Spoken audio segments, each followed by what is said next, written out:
Hello and welcome to Irish Football Fan TV. It's Gary Spain here with my instant match reaction after Republic of Ireland nil, Wales nil. So, a scoreless draw at the Aviva Stadium. Uh, Positives and negatives really to take from this game. Uh, I'll start with the positives because, okay, when I woke up this morning, I was certainly hoping we could win this game. Probably would have been reasonably happy with a draw. When I heard the news we were going to be missing five players from Thursday night, four of them at least, Stephen would almost certainly have started. Uh, it was a pretty big blow, and I thought, look, we're set for a defeat. But we didn't, and we played pretty well. We drew 0-0. Another big positive is another clean sheet. That's two in a row, and we've actually looked very solid at the back.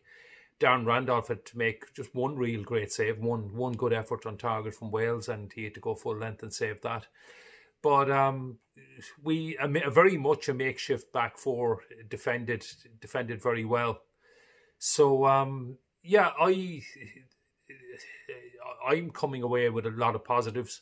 The big negative was the lack of a cutting edge. We had chances to score, but we never really opened Wales up at all. And Wayne Hennessy, although we had one effort on target, it was a shot from Jeff Hendrick, but Wayne Hennessy saved that standing up, so the stats even tell a lie. We really didn't work Wayne Hennessy at all. So that's probably the big negative. Couple of chances in the first half, couple of efforts. One really good one from Robbie Brady that whizzed just wide. Cyrus Christie came close as well. Couple of things. Wales didn't really trouble us. We bossed the first half in possession stats. So I think we had something like 62-38 possession in the first half. In the second half, Wales certainly had a lot more of the ball, and without really troubling us. And if anyone deserved to win, I think we did. But I think, in fairness, neither side probably deserved to win the game. The other big negative was the sending off of James McClean.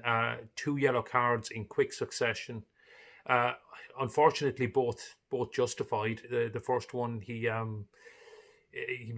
deserved yellow. He put his foot on the heel of the Welsh player, Ethan Ampadu, and that was deserved yellow. And within a couple of minutes, another bad, reckless challenge. He did win the ball, but he was too rash, and unfortunately, the ref had no choice but to give a second yellow. And that was about 10 minutes to go. And I think at that point we were just happy enough to hang on, but we hung on comfortably enough. I don't think we were really troubled, and settled for a scoreless draw. So where does that leave us in the group? Well, we've 2 points. We'll wait and see what happens between Finland and Bulgaria. It really means that winning the group is pretty much now beyond us. We can get a maximum of 10 points. And Wales will probably manage more than that. It's another point to hopefully help us at least avoid relegation. We definitely don't want to go down to League C. Just a few positives. Another positive to take out of the game for me was the performance of Jay Malumbi. He started in midfield, played really well, was on the ball. He was my man of the match. And certainly he's staking a claim to be a regular starter under Stephen Kenny. Disappointment for me was Kevin Long. I thought not so much in his performance, he was doing fine. But we're unfortunately so light on players. Kevin he got a black eye and probably a little bit of concussion and had to be taken off after less than half an hour. And this was really his chance to play a full 90 minutes and make an impression on Stephen Kenny. And we ended up with Matt Doherty as a makeshift centre-half. I don't think he's played there much at all. Now, Matt's a fine footballer and he acquitted himself well in the position. He was never really troubled. Made a couple of crucial interceptions as well. But it did turn out to be very much a makeshift back four with Cy Christie at right back, Enda Stevens at left back, and Matt partnering Shane Duffy. Robbie Brady also, I thought, did really well and staked the claim uh, to start again under Stephen as well. He went off. He didn't look to be carrying an injury or anything. I think it's just the amount of minutes he played over the 2 games. Hadn't played that much in the Premier League before that. So Jay Malumbi possibly carrying a knock when he went off. Josh Cullen came on but didn't really get a chance to make much of an impression. Only a couple of minutes to go. So the other maybe disappointment was Shane Long's performance. Probably had our best chance early in the second half, but couldn't make anything of it. And I don't think Shane did enough to cause problems, good problems for Stephen Kenny. And I think he will have to find form at either club international level to be forcing his way into the team.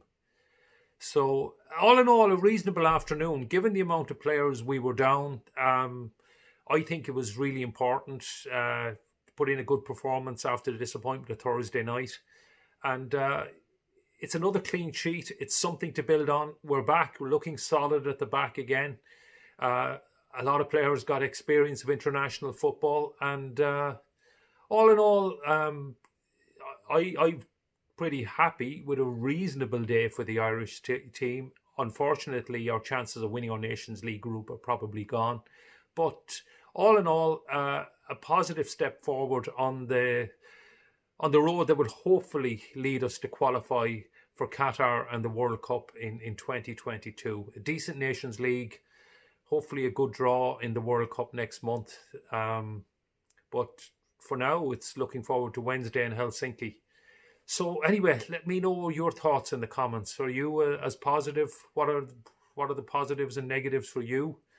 Can we go now and win on Wednesday night? It would be really great if Stephen Kenny could get his first win. So anyway, let us know your thoughts in the comments, and don't forget to like and subscribe if you haven't already.